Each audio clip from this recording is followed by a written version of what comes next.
नमस्कार दोस्तों, हिंदी सरोज के इस YouTube चैनल पर मैं डॉक्टर सुमित गौतम आप सभी का हार्दिक अभिनंदन करता हूं।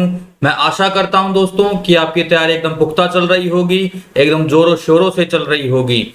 और ये जो क्लास है ये यूजीसी नेट, जेआरएफ और असिस्टेंट प्रोफेसर के लिए एचपीएससी वाले जो हैं उनके लिए मोस्ट इम्पोर्टेंट क्लास है, क्योंकि ये हिंदी कहानी यूनिट नंबर 7 की क्लास ईदगाह ईदगाह जो है मुंशी प्रेमचंद जी द्वारा कृत ये कहानी है, जिससे कि एक क्वेश्चन तो हमेशा पूछा ही जाता है एग्जाम में। आज तक कोई भी नेट जेआरएफ का शायद कोई एग्जाम नहीं गया होगा जिसमें इस कहानी से प्रश्न ना पूछा गया हो।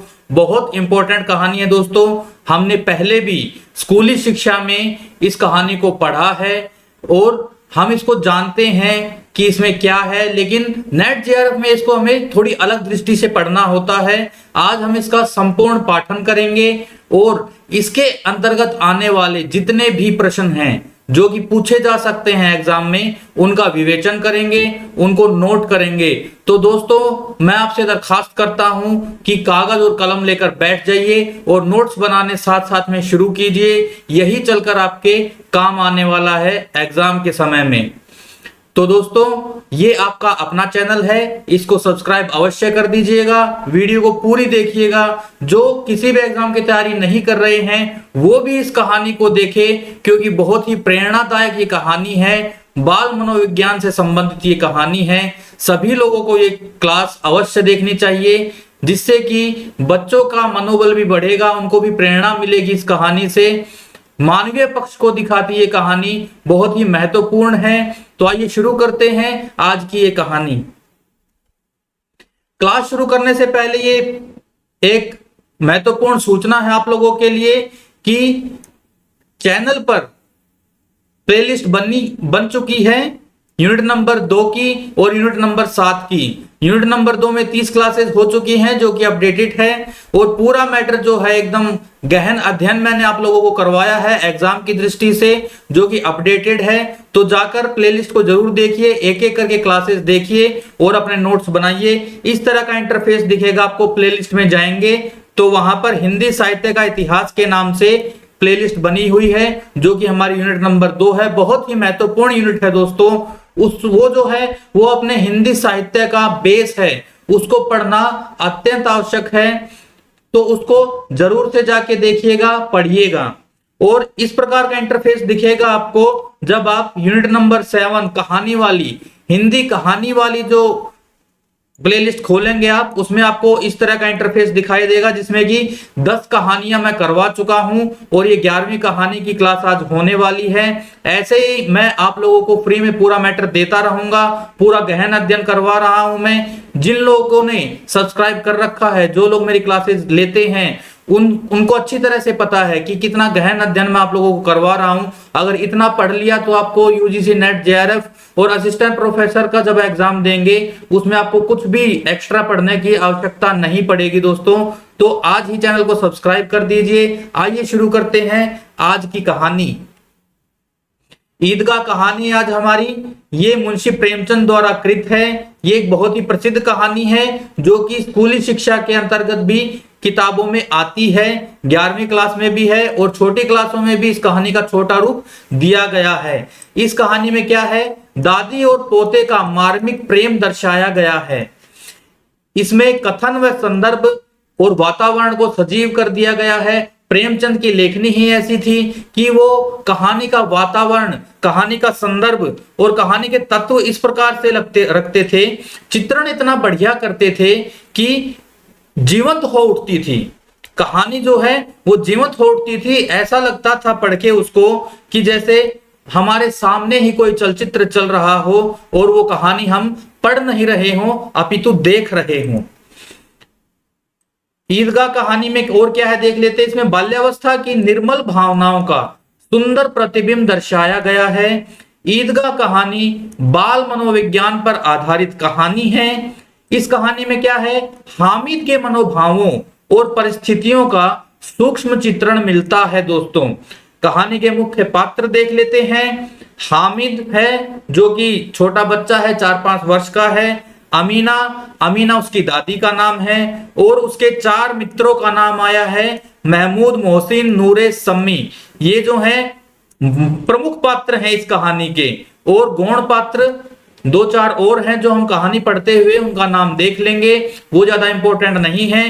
प्रश्न जो है यहां से बनता है, इन चारों दोस्तों से बनता है। आगे मैं कहानी जब पढ़ेंगे तो मैं आपको बताऊंगा कि किस प्रकार से प्रश्न बनते हैं इसमें। आगे देखते हैं कहानी को। रमजान के पूरे 30 रोजों के बाद ईद आई है। कितना मनोहर, कितना सुहावना प्रभाव है। वृक्षों पर अजीब हरियाली है, खेतों में कुछ अजीब रौनक है, आसमान पर कुछ अजीब लालिमा है। आज का सूर्य देखो कितना प्यारा, कितना शीतल है, यानी संसार को ईद की बधाई दे रहा है। गांव में कितनी हलचल है, ईदगाह जाने की तैयारियां हो रही हैं। किसी को कुर्ते का बटन नहीं है, पड़ोस के घर पे सुई धागा लेने दौड़ा जा रहा है। किसी के जूते कड़े हो गए हैं, उनमें तेल डालने के लिए तेली के घर पर भागा जाता है। जल्दी जल्दी बैलों को सानी पानी दे दें, ईदगाह से लौटते लौटते दोपहर हो जाएगी। तो ये देखिए दोस्तों, जो शुरू की पंक्तियां हैं उसमें जो है वो ऐसे गांव का चित्रण किया गया है, वहां का जनजीवन कैसा होता है, लोग आपस में कितने मिलनसार होते हैं, आपस में एक दूसरे की कितनी मदद करते हैं कि सुई धागा लेने के लिए आस पड़ोस के घरों में दौड़ा जाता है। सुई धागे जैसी छोटी छोटी चीजों के लिए भी आस पड़ोस से मदद मांगी जाती है, वो लोग उनकी सहायता करते हैं। तो ये ग्रामीण जीवन का जो है चित्रण ये बहुत ही बढ़िया करते हैं प्रेमचंद जी, और इन्होंने इसमें भी बहुत ही बढ़िया दिखाया है कि किस प्रकार गांव के लोग आपस में एक दूसरे की मदद करते हैं। 30 कोस का पैदल रास्ता, ये प्रश्न, ये वाला पॉइंट नोट कर लीजिए कि जो ईदगाह है वो गांव से कितनी दूर था, तो 30 कोस का रास्ता था और वो पैदल तय करना होता था। ये मोस्ट इंपोर्टेंट है, इसको नोट कर लीजिए। फिर सैकड़ों आदमियों से मिलना भेंटना, दोपहर के पहले लौटना असंभव है। लड़के सबसे ज्यादा प्रसन्न हैं। किसी ने एक रोजा रखा है, वह भी दोपहर तक, किसी ने वह भी नहीं, लेकिन ईदगाह जाने की खुशी उनके हिस्से की चीज है। रोजे बड़े बूढ़ों के लिए होंगे, लेकिन इनके लिए तो ईद है। जो ईद का नाम रटते थे आज वह आ गई। अब जल्दी पड़ी है कि लोग ईदगाह क्यों नहीं चलते। जो बच्चे होते हैं उनको कहीं चलने के लिए, किसी पर्व पर, किसी उत्सव पर उनको चलने के लिए कह दो तो बच्चे जो है वो सुबह से ही तैयार होकर और जिद करने लग जाते हैं कि मम्मा कब चलोगे, पापा कब चलोगे, और उनके पीछे पड़े रहते हैं पूरे दिन। तो वही इसमें चित्रित किया गया है कि बच्चे जो है सुबह से पीछे पड़े हैं। इन्हीं गृहस्थी चिंताओं से क्या प्रयोजन, उनको घर की चीजों से क्या लेना देना। सेवैयों के लिए दूध और शक्कर घर में है या नहीं, इनकी बला से ये तो सेवैयां खाएंगे।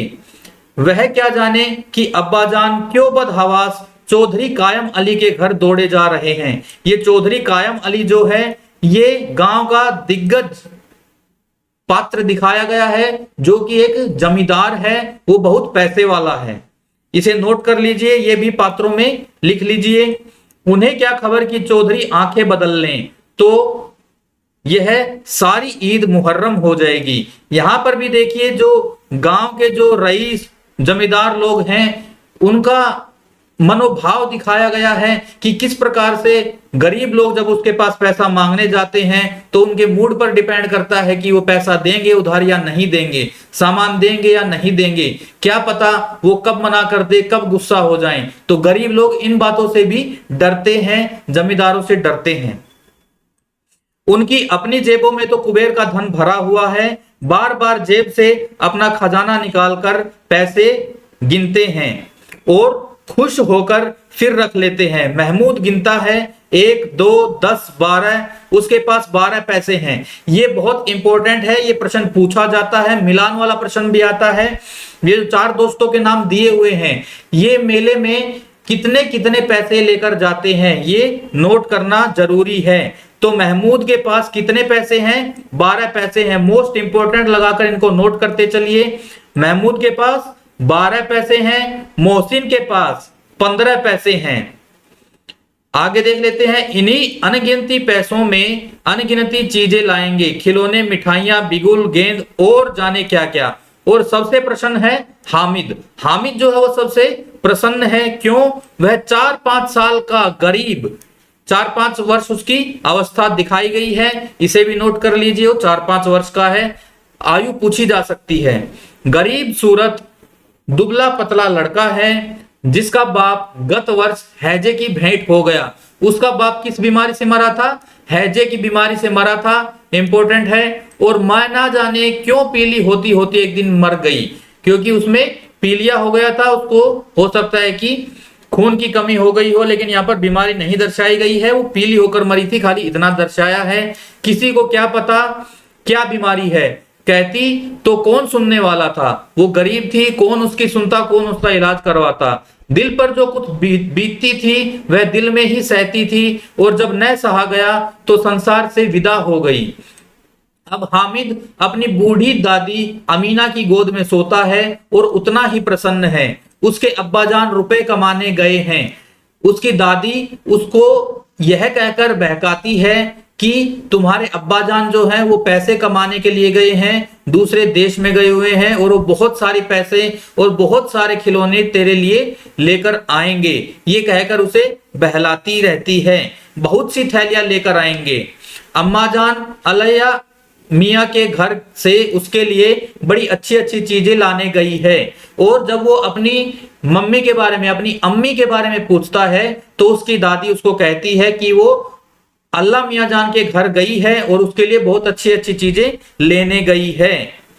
हामिद अत्यंत प्रसन्न है।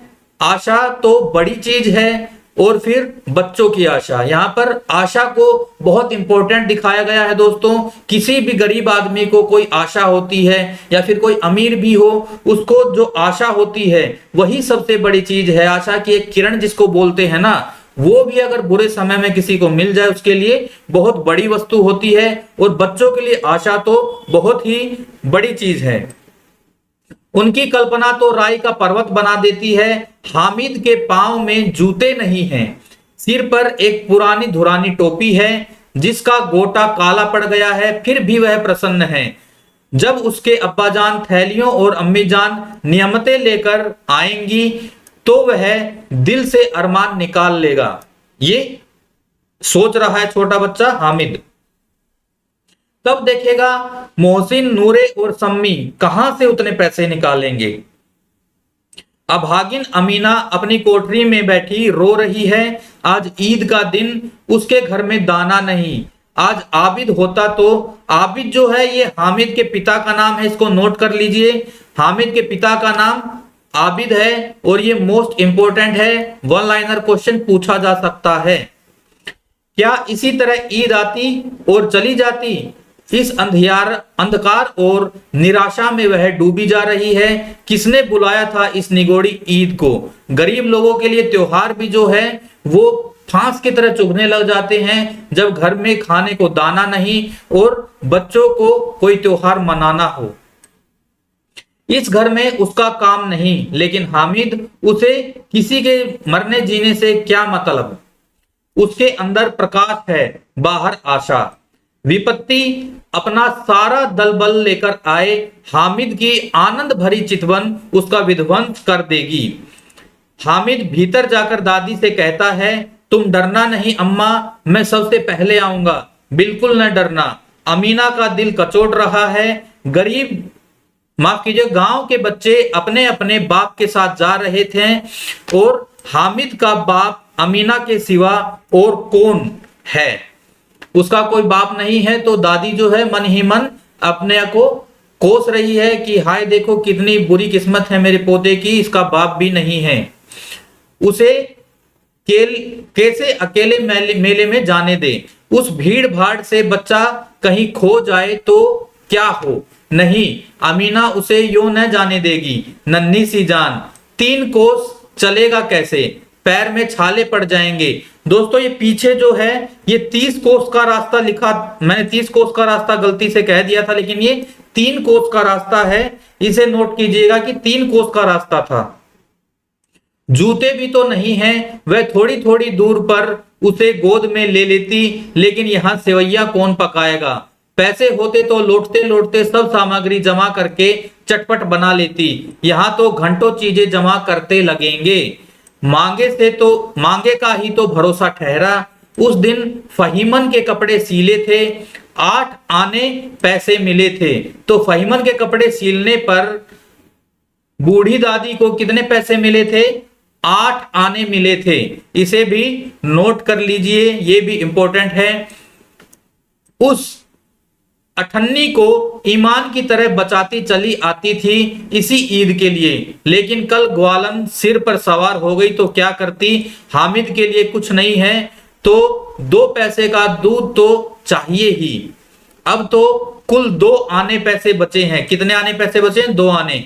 3 पैसे हामिद की जेब में। हामिद 3 पैसे लेकर जाता है। ये नोट कर लीजिए, जो पैसे वाला जिक्र आया था कि कौन सा बच्चा कितने पैसे लेकर जाता है, ये इंपॉर्टेंट है। हामिद 3 पैसे लेकर जाता है 5 अमीना के बटुए में। अमीना के बटुए में कितने हैं? 5 पैसे हैं। यही तो बिसात है और ईद का त्योहार।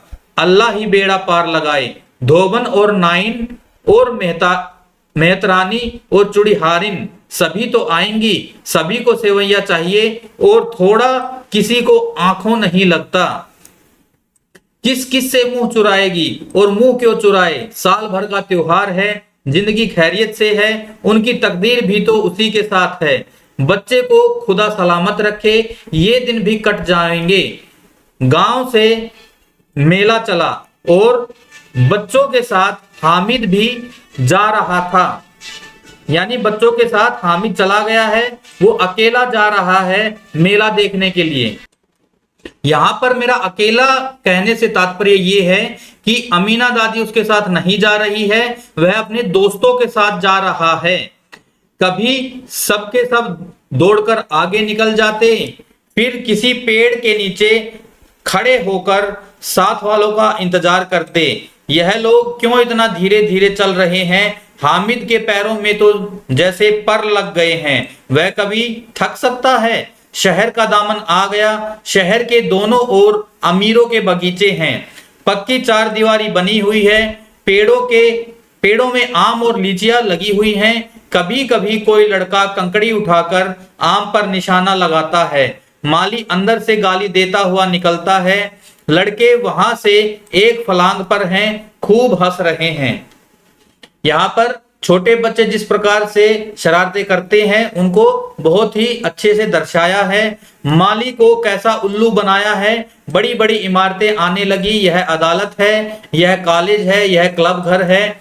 इतने बड़े कॉलेज में कितने लड़के पढ़ते होंगे? सब लड़के नहीं जी, बड़े बड़े आदमी हैं। सच, उनकी बड़ी बड़ी मूछें हैं। इतने बड़े हो गए, अभी तक पढ़ने जाते हैं। न जाने कब तक पढ़ेंगे और क्या करेंगे इतना पढ़कर। हामिद के मदरसे में 2-3 बड़े बड़े लड़के हैं, बिल्कुल 3 कोड़ी के, रोज मार खाते हैं, काम से जी चुराने वाले। इस जगह भी उसी तरह के लोग होंगे और क्या। क्लब घर में जादू होता है, सुना है। यहाँ मुर्दों की खोपड़ियां दौड़ती हैं और बड़े बड़े तमाशे होते हैं, पर किसी को अंदर नहीं जाने देते। यहाँ पर जो बच्चे हैं वो आपस में बातें कर रहे हैं। जो ग्रामीण बच्चे होते हैं उनको शहरों के बारे में बहुत कम पता होता है, और जिसको थोड़ा बहुत पता होता है वह इस तरीके से अपने दोस्तों के बीच बखान करता है कि जैसे उसको शहर के बारे में सब कुछ मालूम हो। तो इस प्रकार की मासूमियत भरी बातें कर रहे हैं आपस में। और वहां शाम को साहब लोग खेलते हैं, बड़े बड़े आदमी खेलते हैं, मूछों और दाढ़ी वाले, और मेमे भी खेलती हैं। सच, हमारी अम्मा को यह दे दो, क्या नाम है, बैट, तो उसे पकड़ ही ना सके, घुमाते ही लुढ़क जाए।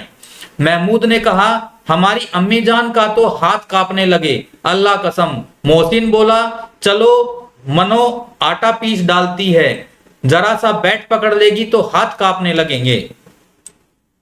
सैकड़ों घड़े पानी रोज निकालती है, 5 घड़े तो तेरी भैंस भी पी जाती है। किसी मेम को एक घड़ा भरना पड़े तो आंखों तक अंधेरी आ जाए।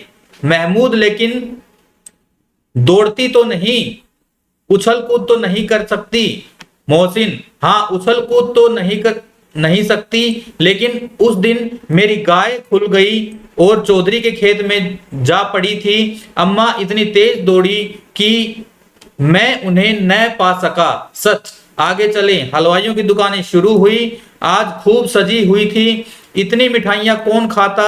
देखो न, एक एक दुकान पर मनो होगी। सुना है रात को जिन्नात आकर खरीद ले जाते हैं। अब्बा कहते हैं कि आधी रात को एक आदमी हर दुकान पर जाता है और जितना माल बचा होता है वह तुलवा लेता है और सचमुच के रुपए देता है। बिल्कुल ऐसे ही रुपए। हामिद को यकीन न आया। ऐसे रुपए जिन्नात को कहां से मिल जाएंगे। मोहसिन ने कहा, जिन्नात को रुपए की कमी है क्या। जिस खजाने में चाहे चले जाएं, लोहे के दरवाजे तक उन्हें नहीं रोक सकते जनाब। आप हैं किस फेर में। हीरे जवाहरात तक उनके पास रहते हैं। जिससे खुश हो गए उसे टोकरो जवाहरात दे दिए। अभी यही बैठे हैं, 5 मिनट में कलकत्ता पहुंच जाएं। कलकत्ता का जिक्र आया है, इसे भी नोट कर लीजिएगा। हामिद ने फिर पूछा, जिन्नात बहुत बड़े बड़े होते हैं। मोहसिन, एक एक सिर आसमान के बराबर होता है जी। ये जिन के बारे में मोहसिन बता रहा है। जमीन पर खड़ा हो जाए तो उसका सिर आसमान में जा लगे, मगर चाहे तो एक लोटे में घुस जाए। हामिद कहता है, फिर लोग उन्हें कैसे खुश करते होंगे। कोई मुझे यह मंत्र बता दे तो एक जिन को खुश कर लूं। मोहसिन कहता है, अब यह तो न जानता, लेकिन चौधरी साहब के काबू में बहुत से जिन्नात हैं। कोई चीज चोरी हो जाए तो चौधरी साहब उसका पता लगा देंगे और चोर का नाम बता देंगे। जुमराती का बछवा उस दिन खो गया था। 3 दिन हैरान हुए, कहीं न मिला तो झक मारकर चौधरी के पास गए। चौधरी ने तुरंत बता दिया, मवेशी खाने में है और वहीं मिला। जिन्नात आकर उन्हें सारे जहान की खबर दे जाते हैं। अब उसकी समझ में आ गया कि चौधरी के पास इतना धन क्यों है और क्यों उनका इतना सम्मान है। आगे चले। यह पुलिस लाइन है। यहीं पर कांस्टेबल कवायद करते हैं। रेटन फाय फो। रात को बेचारे घूम घूम कर पहरा देते हैं, नहीं चोरियां हो जाएं। मोहसिन ने प्रतिवाद कहा। ये वाला जो है मोस्ट इंपोर्टेंट कथन है। मोहसिन क्या कहता है ये भी नोट कीजिएगा कि ये मोहसिन का कथन है। यह कांस्टेबल पहरा देते हैं। तुम बहुत जानते हो अजी हजरत, यह चोरी करते हैं। शहर के जितने चोर डाकू हैं सब इनसे मोहल्ले में जाकर जागते रहो पुकारते हैं, तभी लोगों के पास इतना रुपए आते हैं। मेरे मामू एक थाने में कांस्टेबल हैं, बरस रुपया महीना पाते हैं। ये बरस नहीं है, यहाँ पे 12 आएगा, 12 रुपया आएगा। 12 रुपया पाते हैं, लेकिन 50 रुपए घर भेजते हैं। घर कितने रुपए भेजते हैं? 50 रुपए। अल्लाह कसम, मैंने एक बार पूछा था कि मामू आप इतने रुपए कहां से पाते हैं। हंसकर कहने लगे, बेटा अल्लाह देता है। फिर आप ही बोले, हम लोग चाहें तो एक दिन में लाखों मार लाएं, हम तो इतना ही लेते हैं जिसमें अपनी बदनामी ना हो और नौकरी ना चली जाए। हामिद ने पूछा, यह लोग चोरी करवाते हैं तो कोई इन्हें पकड़ता नहीं? मोहसिन उसकी नादानी पर दया दिखाकर बोला, अरे पागल, इन्हें कौन पकड़ेगा। पकड़ने वाले तो ये लोग खुद हैं, लेकिन अल्लाह इन्हें सजा भी खूब देता है। हराम का माल हराम में जाता है। थोड़े ही दिन हुए, मामू के घर में आग लग गई। सारी लेई पूंजी जल गई, एक बर्तन तक न बचा। कई दिन पेड़ के नीचे सोए, अल्लाह कसम पेड़ के नीचे। फिर न जाने कहां से 100 कर्ज लाए तो बर्तन भांडे आए। हामिद, 100 तो 50 से ज्यादा होते हैं। कहां 50 कहां 100। 50 एक थैली भर होता है, 100 तो 2 थैलियों में भी ना आए। अब बस्ती घनी होने लगी। ये बच्चे आपस में बातें कर रहे हैं जो मासूमियत भरी बातें हैं, लेकिन इन्हीं बातों में यहाँ पर मुंशी प्रेमचंद जी ने जो पुलिसिया भ्रष्टाचार है उसको भी बखूबी दिखा दिया है। और बच्चे जो बातें कर रहे हैं उनकी मासूमियत तो खूब अच्छे से दिखाई है। और जो मोहसिन का मामू है उसके पात्र के अनुसार क्या दिखाया है कि चोरी का माल मोरी में जाता है, जो हराम का पैसा होता है वो हराम में ही जाता है। तो यहां पर टिट फॉर टैट वाली और किस्मत वाली बात कि जैसी करनी वैसी भरनी वाली बात भी यहां पर मुंशी जी बता रहे हैं, दर्शा रहे हैं। ईदगाह जाने वालों की टोलियां नजर आने लगी, एक से एक भड़कीले वस्त्र पहने, कोई इक्के तांगे पर सवार, कोई मोटर पर, सभी इत्र में बसे। सभी के दिलों में उमंग। ग्रामीणों का यह छोटा सा दल अपनी विपन्नता से बेखबर संतोष और धैर्य में मगन चला जा रहा था। बच्चों के लिए नगर की सभी चीजें अनोखी थी, जिस चीज की ओर ताकते ताकते ही रह जाते और पीछे से हॉर्न की आवाज होने पर भी न चेतते। हामिद तो मोटर के नीचे जाते जाते बचा। सहसा ईदगाह नजर आई। ऊपर इमली के घने वृक्षों की छाया है, नीचे पक्का फर्श है जिस पर जाजम बिछा हुआ है और रोजेदारों की पंक्तियां एक के पीछे एक न जाने कहां तक चली गई हैं, पक्की जगत के नीचे तक, जहां जाजम भी नहीं है। नए आने वाले आकर पीछे की कतार में खड़े हो जाते हैं, आगे जगह नहीं है। यहाँ कोई धन और पद नहीं देखता, इस्लाम की निगाह में सब बराबर हैं। इन ग्रामीणों ने भी वजू किया और पिछली पंक्ति में खड़े हो गए।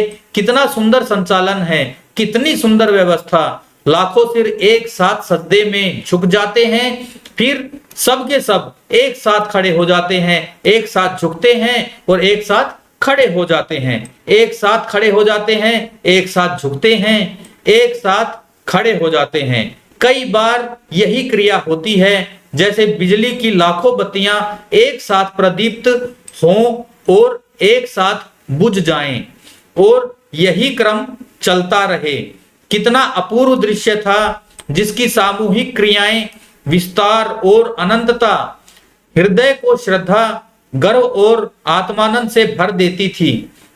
मानो भ्रातृत्व का एक सूत्र इन समस्त आत्माओं को एक लड़ी में पिरोए हुए है। नमाज खत्म हो गई, लोग आपस में गले मिल रहे हैं, तब मिठाई और खिलौने की दुकान पर धावा होता है। जैसे ही नमाज खत्म होती है, सारे बच्चे दुकानों पर, मिठाइयों की दुकानों पर और खिलौने की दुकानों पर धावा बोल देते हैं। ग्रामीणों का यह दल इस विषय में बालकों से कम उत्साही नहीं है। यह देखो हिंडोला है, 1 पैसे देकर चढ़ जाओ। हिंडोले में कितने पैसे देकर चढ़ते थे? 1 पैसा देकर। कभी आसमान पर जाते हुए मालूम होंगे, कभी जमीन पर गिरते हुए। यह चरखी है, लकड़ी के हाथी, घोड़े, ऊंट छड़ों में लटके हुए हैं। 1 पैसा देकर बैठ जाओ और 25 चक्करों का मजा लो। महमूद और मोहसिन और नूरे और सम्मी इन घोड़ों और ऊंटों पर बैठते हैं। हामिद दूर खड़ा है, 3 ही तो पैसे हैं उसके पास। अपने कोष का 1/3 जरा सा चक्कर खाने के लिए नहीं दे सकता। बहुत ही समझदार बच्चा दिखाया है यहाँ पर हामिद को। सब चरखियों से उतरते हैं, अब खिलौना लेंगे। उधर दुकानों पर कतार लगी हुई है, तरह तरह के खिलौने हैं। सिपाही और गुजरिया, राज और वकी, भिश्ती और धोबिन और साधु, वाह कितने सुंदर खिलौने हैं। अब बोलना ही चाहते हैं। महमूद सिपाही लेता है, खाकी वर्दी और लाल पगड़ी वाला। इन चीजों को नोट कीजिएगा कि कौन सा बच्चा कौन सा खिलौना लेता है। मोस्ट इंपोर्टेंट है, मिलान वाला प्रश्न आता है, इसको नोट कर लीजिए। महमूद सिपाही लेता है, कंधे पर बंदूक रखे हुए है, जो मालूम होता है अभी कवायद के लिए चला आ रहा है। मोहसिन भिश्ती लेता है, कमर झुकी हुई है, ऊपर मशक रखी हुई है। मशक उसको कहते हैं जिसमें पानी रखते हैं, यह चमड़े की बनी हुई होती है और पानी को ढोने के लिए पुराने जमाने में इसको यूज करते थे, खासकर अरब कंट्रीज में। मशक का मुंह एक हाथ से पकड़े हुए है, कितना प्रसन्न है, शायद कोई गीत गा रहा है। बस मशक से पानी उड़ेला ही चाहता है। नूरे को वकील से प्रेम है। नूरे ने क्या लिया है? नूरे ने वकील लिया है। कैसी विद्वत्ता है उसके मुख पर, काला चोगा, नीचे सफेद अचकन, अचकन के सामने की जेब में घड़ी, सुनहरी जंजीर, एक हाथ में कानून का पौधा लिए हुए, माफ कीजिएगा पोथा लिए हुए। मालूम होता है अभी किसी अदालत से जिरह या बहस किए चले आ रहे हैं। यह सब 2-2 पैसे के खिलौने हैं। ये इन सब खिलौनों की कीमत क्या थी? 2-2 पैसे। ये भी नोट कीजिएगा, ये भी पूछा जा सकता है, इंपॉर्टेंट है। हामिद के पास कुल 3 पैसे हैं, इतने महंगे खिलौने वह कैसे ले? खिलौना कहीं हाथ से छूट पड़े तो चूर चूर हो जाए, जरा पानी पड़े तो रंग घुल जाए, ऐसे खिलौने लेकर वह क्या करेगा, किस काम के? मोहसिन कहता है मेरा भिश्ती रोज पानी दे जाएगा शान सवेरे। महमूद कहता है और मेरा सिपाही घर पर पहरा देगा, कोई चोर आएगा तो फौरन बंदूक से फैर कर देगा। नूरे कहता है और मेरा वकील खूब मुकदमा लड़ेगा। सम्मी कहता है मेरी धोबिन रोज कपड़े धोएगी। सम्मी ने क्या लिया है? धोबिन वाला खिलौना लिया है। हामिद खिलौनों की निंदा करता है, मिट्टी ही के तो हैं, गिरे तो चकनाचूर हो जाएं। लेकिन ललचाई हुई आंखों से खिलौनों को देख रहा है और चाहता है कि जरा देर के लिए उन्हें हाथ में ले सकता। उसके हाथ अनायास ही लपकते हैं, लेकिन लड़के इतने त्यागी नहीं हैं, विशेषकर जब अभी नया शौक है। हामिद ललचाता रह जाता है। खिलौने के बाद मिठाइयां आती हैं। किसी ने रेवड़ियां ली हैं, किसी ने गुलाब जामुन, किसी ने सोहन हलवा। मजे से खा रहे हैं। हामिद बिरादरी से पृथक है। बिरादरी से पृथक क्यों है? क्योंकि वह बहुत गरीब है, उसके पास 3 ही पैसे हैं। वो सोच ही रहा है कि इनको कहां इन्वेस्ट करूं, मैं क्या लूं इससे, क्या ना लूं। अब आगे के पास 3 पैसे हैं, क्यों नहीं कुछ लेकर खाता? ललचाई आंखों से सबकी ओर देखता है। मोहसिन कहता है हामिद रेवड़ी ले जा, कितनी खुशबूदार है। हामिद को संदेह हुआ ये केवल क्रूर विनोद है। जो और उसके दोस्त हैं वो उसके साथ मजाक करते हैं, उसका मजाक उड़ाते हैं और क्या क्या कहते हैं। मोहसिन इतना उदार नहीं है, लेकिन यह जानकर भी उसके पास जाता है वह। मोहसिन दोने से एक रेवड़ी निकालकर हामिद की ओर बढ़ाता है। हामिद हाथ फैलाता है, मोहसिन रेवड़ी अपने मुंह में ले लेता है। सोचिए दोस्तों, ये बच्चों की अठखेलियां हैं, बच्चों के मजाक हैं, लेकिन अगर ये चित्र आपके सामने आए उस गरीब लड़के का, उस गरीब हामिद का, और अगर इस प्रकार का दृश्य आपके सामने आए तो आपका मन रोने क्यों ना लगे। महमूद, नूरे और सम्मी खूब तालियां बजा बजा कर हंसते हैं। हामिद खिसिया जाता है। मोहसिन, अच्छा अब की जरूर देंगे हामिद, अल्लाह कसम ले जा। हामिद कहता है रखे रहो, क्या मेरे पास पैसे नहीं हैं? हामिद अभी भी जो उनकी चाल को समझ गया है, वो अभी भी अपने अंदर अपने आत्मविश्वास को नहीं खो रहा है और उनसे टक्कर लेता है। सम्मी कहता है 3 ही तो पैसे हैं, 3 पैसे में क्या क्या लोगे? महमूद कहता है हमसे गुलाब जामुन ले जाओ हामिद। मोहसिन बदमाश है। हामिद कहता है मिठाई कौन बड़ी नेमत है, किताब में इसकी कितनी बुराइयां लिखी हैं। बच्चे को जो चीज नहीं मिल पाती है वो उसकी बुराइयां ही अक्सर अपने दोस्तों से करता है। तो यहाँ पर हामिद क्या कह रहा है कि मिठाई खाने में बहुत बुराइयां हैं, किताबों में लिखा है। मोहसिन कहता है लेकिन दिन में कह रहे होगे कि मिले तो खा ले, ये दिल है, दिल में कह रहे होगे, अपने पैसे क्यों नहीं निकालते? महमूद कहता है इसे समझते हैं इसकी चालाकी, जब हमारे पास सारे पैसे खर्च हो जाएंगे तो हमें ललचा ललचा कर खाएगा। मिठाइयों के बाद कुछ दुकानें लोहे की चीजों की, कुछ गिलट और कुछ नकली गहनों की।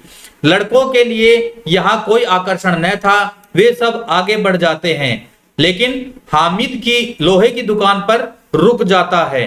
कई चिमटे रखे हुए थे, उसे ख्याल आया दादी के पास चिमटा नहीं है।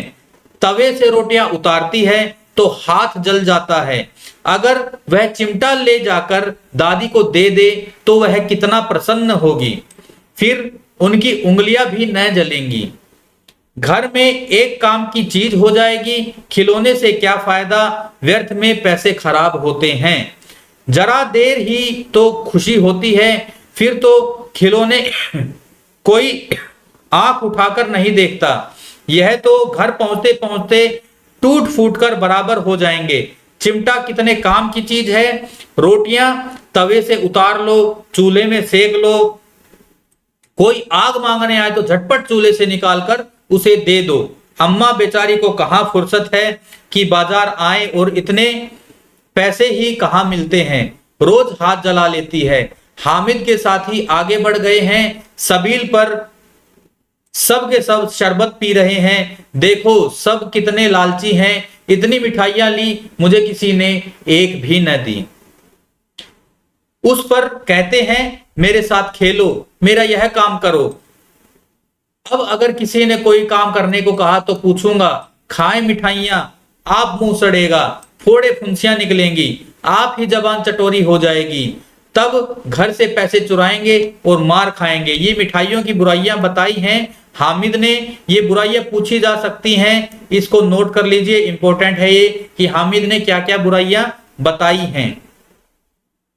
किताब में झूठी बातें थोड़ी ही लिखी हैं, मेरी जबान क्यों खराब होगी। अम्मा चिमटा देखते ही दौड़कर मेरे हाथ से लेगी और कहेगी मेरा बच्चा अम्मा के लिए चिमटा लाया है, कितना अच्छा लड़का है। इन लोगों के खिलौने पर कौन इन्हें दुआएं देगा। बड़ों की दुआएं सीधे अल्लाह के दरबार में पहुंचती हैं और तुरंत सुनी जाती हैं।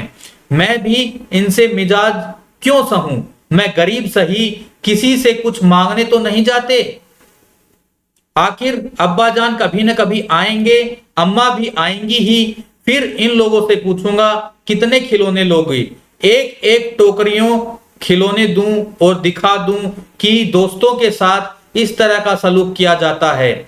यह नहीं कि एक पैसे की रेवड़ियां ली तो चिढ़ा चिढ़ा कर खाने लगे, सब के सब हंसेंगे कि हामिद ने चिमटा लिया है। हंसे मेरी बला से। उसने दुकानदार से पूछा यह चिमटा कितने का है।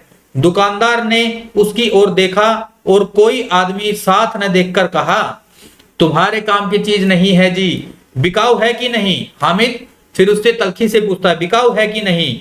दुकानदार कहता है बिकाऊ क्यों नहीं है, और यहां क्यों लाद लाए हैं, तो बताते क्यों नहीं। कै पैसे का है, 6 पैसे लगेंगे। तो चिमटे की कीमत कितने पैसे लगाई थी, 6 पैसे लगाई थी। मोस्ट इंपोर्टेंट है, नोट कर लीजिए। हामिद का दिल बैठ गया। 6 पैसे सुनते ही हामिद ने सोचा कि तूने इतने बड़े बड़े सपने संजोए थे कि चिमटा लेकर जाएगा, दादी के हाथ नहीं जलेंगे, दादी तुझे आशीर्वाद देगी, तुझे खुदा के दरबार में वो सारे आशीर्वाद जाएंगे, नेमत बख्शी जाएगी। लेकिन हामिद के जो सपने हैं वो अभी टूट गए हैं। जैसे ही उसने दाम सुने 6 पैसे, ठीक ठीक 5 पैसे लगेंगे। अब वो 5 पैसे लगाता है, लेना हो तो लो, नहीं तो चलते बनो। हामिद ने कलेजा मजबूत करके कहा 3 पैसे लोगे। यह कहता हुआ वह आगे बढ़ गया कि दुकानदार की घुड़कियां न सुने। अब उसे डर भी लग रहा है कि अगर मैं 3 पैसे कहूंगा तो दुकानदार उसको घुड़कियां देगा, उसे भला बुरा कहेगा कि कहां से चले आते हैं।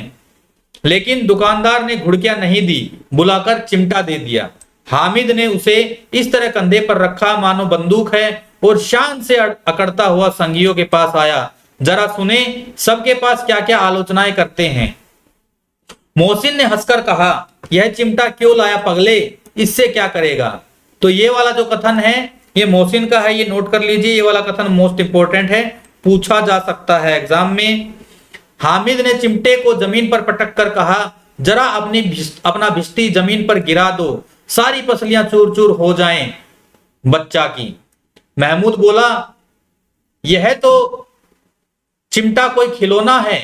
हामिद कहता है खिलौना क्यों नहीं है, अभी कंधे पर रखा बंदूक हो गई, हाथ में ले लिया फकीरों का चिमटा हो गया। चाहूं तो इससे मजीरे का काम ले सकता हूं, एक चिमटा जमा दूं तो तुम लोगों के सारे खिलौने की जान निकल जाए। तुम्हारे खिलौने कितना ही जोर लगाएं, मेरे चिमटे का बाल भी बाका नहीं कर सकते। मेरा बहादुर शेर है चिमटा। यहां पर उपाधियां पूछी जा सकती हैं, चिमटे को क्या क्या उपाधियां दी गई हैं। तो एक ये है बहादुर शेर, नोट कर लीजिए। सम्मी ने खंजरी ली थी, सम्मी ने क्या ली थी, खंजरी ली थी। प्रभावित होकर बोला मेरी खंजरी से बदलोगे, 2 आने की है। हामिद ने खंजरी की ओर उपेक्षा से देखा। मेरा चिमटा चाहे तो तुम्हारी खंजरी का पेट फाड़ डाले। बस एक चमड़े की झिल्ली लगा दी, ढब ढब बोलने लगी। जरा सा पानी लग जाए तो खत्म हो जाए। मेरा बहादुर चिमटा आग में, पानी में, आंधी में, तूफान में बराबर डटा खड़ा रहेगा। चिमटे ने सभी को मोहित कर दिया। अब पैसे किसके पास धरे हैं, फिर मेले से दूर निकल आए हैं। 9 कब कब के बज गए, धूप तेज हो रही है, घर पहुंचने की जल्दी हो रही है।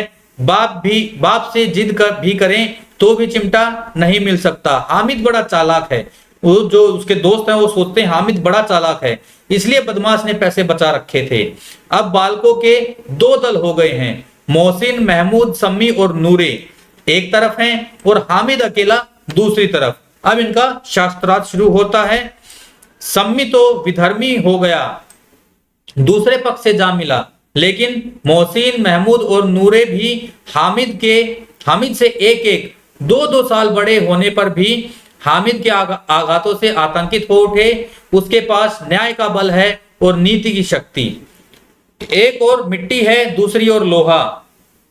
जो इस वक्त अपने को फौलाद कह रहा है वह अजय है, घातक है। तो चिमटे को और उपाधि क्या दी गई है, अजय की उपाधि दी गई है। अगर कोई शेर आ जाए मियां, भिश्ती के छक्के छूट जाएं, जो मियां सिपाही मिट्टी की बंदूक छोड़कर भागे, वकील साहब की नानी मर जाए, चोगे में मुंह छिपाकर जमीन पर लेट जाएं, मगर यह चिमटा, यह बहादुर, यह रुस्तम हिंद। एक और यह उपाधि है, मोस्ट इंपोर्टेंट है, रुस्तम हिंद भी उपाधि दी गई है, इसे भी नोट कीजिएगा। लपक कर शेर की गर्दन पर सवार हो जाएगा और उसकी आंखें निकाल लेगा। मोहसिन ने एड़ी चोटी का जोर लगाकर कहा, अच्छा पानी तो नहीं भर सकता। हामिद ने चिमटे को सीधा खड़ा करके कहा, पानी को एक डांट बताएगा तो दौड़ा हुआ पानी लाकर उसके द्वार पर छिड़कने लगेगा। मोहसिन परास्त हो गया, पर महमूद ने कुमुक पहुंचाई। अगर बच्चा पकड़ जाए तो अदालत में बंधे बंधे फिरेंगे, तब तो वकील साहब के पैरों पड़ोगे। हामिद इस प्रबल तर्क का जवाब न दे सका। उसने पूछा, हमें पकड़ने कौन आएगा? नूरे ने अकड़कर कहा, यह सिपाही बंदूक वाला। हामिद ने मुंह चिढ़ाकर कहा, यह बेचारे हम बहादुर रुस्तम हिंद को पकड़ेंगे। अच्छा लाओ, अभी जरा कुश्ती हो जाए, इसकी सूरत देखकर दूर से भागेंगे, पकड़ेंगे क्या बेचारे। मोहसिन को एक नई चोट सूझ गई, तुम्हारे चिमटे का मुंह रोज आग में जलेगा। उसने समझा था कि हामिद लाजवाब हो जाएगा, लेकिन यह बात न हुई। हामिद ने तुरंत जवाब दिया, आग में बहादुर ही कूदते हैं जनाब। तुम्हारा यह वकील, सिपाही और भस्ती लोंडियों की तरह घर में घुस जाएंगे। आग में वह काम है जो रुस्तम हिंद ही कर सकता है। महमूद ने एक जोर लगाया, वकील साहब कुर्सी मेज पर बैठेंगे, तुम्हारा चिमटा तो बावर्ची खाने में जमीन पर पड़ा रहने के सिवाय और क्या कर सकता है। इस तर्क ने सम्मी और नूरे को भी सजी कर दिया। कितने ठिकाने की बात कही है पट्टे ने। चिमटा बावर्ची खाने में पड़ा रहने के सिवा और कर क्या सकता है। हामिद को कोई फड़कता हुआ जवाब न सूझा तो उसने धांधली शुरू की, मेरा चिमटा बावर्ची खाने में नहीं रहेगा। वकील साहब कुर्सी पर बैठेंगे तो जाकर उन्हें जमीन पर पटक देगा और उनका कानून उनके पेट में डाल देगा। बात कुछ बनी नहीं, गाली गलौज थी, लेकिन कानून को पेट में डालने वाली बात छा गई। ऐसी छा गई, तीनों सूरमा मुंह ताकते रह गए, मानो कोई घेलचा कान कौवा किसी गंडे वाले कान कौवे को काट गया हो। कानून मुंह से निकलने वाली चीज है और पेट के अंदर डाल दिया जाना बेतुकी सी बात होने पर भी कुछ नयापन रखती है। हामिद ने मैदान मार लिया, उसका चिमटा रुस्तम हिंद है। अब इसमें मोहसिन, नूरे, महमूद, सम्मी किसी को भी आपत्ति नहीं हो सकती। विजेता को हारने वालों से जो सत्कार मिलना स्वाभाविक है वह हामिद को भी मिला। औरों ने 3-3, 4-4 आने पैसे खर्च किए पर कोई काम की चीज न ले सके। हामिद ने 3 पैसे में रंग जमा दिया। सच ही तो है, खिलौनों का क्या भरोसा, टूट फूट जाएंगी। हामिद का चिमटा तो बना रहेगा बरसों। संधि की शर्तें तय होने लगी। मोहसिन ने कहा, जरा अपना चिमटा दो, हम भी देखें। तुम हमारे भिश्ती लेकर देखो। महमूद और नूरे ने भी अपने अपने खिलौने पेश किए। हामिद को इन शर्तों को मानने में कोई आपत्ति नहीं थी। चिमटा बारी बारी सबके हाथ में गया और उनके खिलौने बारी बारी से हामिद के हाथों में आए। कितने खूबसूरत खिलौने थे। हामिद ने हारने वालों के आंसू पोंछे और कहा, मैं तुम्हें चिढ़ा रहा था, सच यह चिमटा भला इन खिलौनों की कैसे बराबरी कर सकता है। मालूम होता है अब बोले। लेकिन मोहसिन की पार्टी को इस दिलासे से संतोष नहीं था। चिमटे का सिक्का खूब बैठा था। चिपका हुआ टिकट अब पानी से नहीं छूट रहा था। मोहसिन, लेकिन इन खिलौनों के लिए कोई हमें दुआ तो न देगा। मोहसिन, महमूद कहता है, दुआ के लिए फिरते हो, उल्टे मार न पड़े। अम्मा जरूर कहेगी कि मेले में यही मिट्टी के खिलौने मिले। हामिद को स्वीकार करना पड़ा कि खिलौनों को देखकर किसी की माँ इतनी खुश न होगी जितनी दादी चिमटे को देखकर होगी। 3 पैसे ही में तो उसने सब कुछ करना था और उन पैसों के इस उपाय के पछतावे की बिल्कुल जरूरत न थी। फिर अब तो चिमटा रुस्तमे हिंद है और सभी खिलौनों का बादशाह। रास्ते में महमूद को भूख लगी। उसके बाप ने केले खाने को दिए। महमूद ने केवल हामिद को साझी बनाया। उसके अन्य मित्र मुंह ताकते रह गए। यह उस चिमटे का प्रसाद था। 11 बजे गांव में हलचल मच गई। कितने बजे वापस आए? ईदगाह से लोग गांव वापस आते हैं 11 बजे।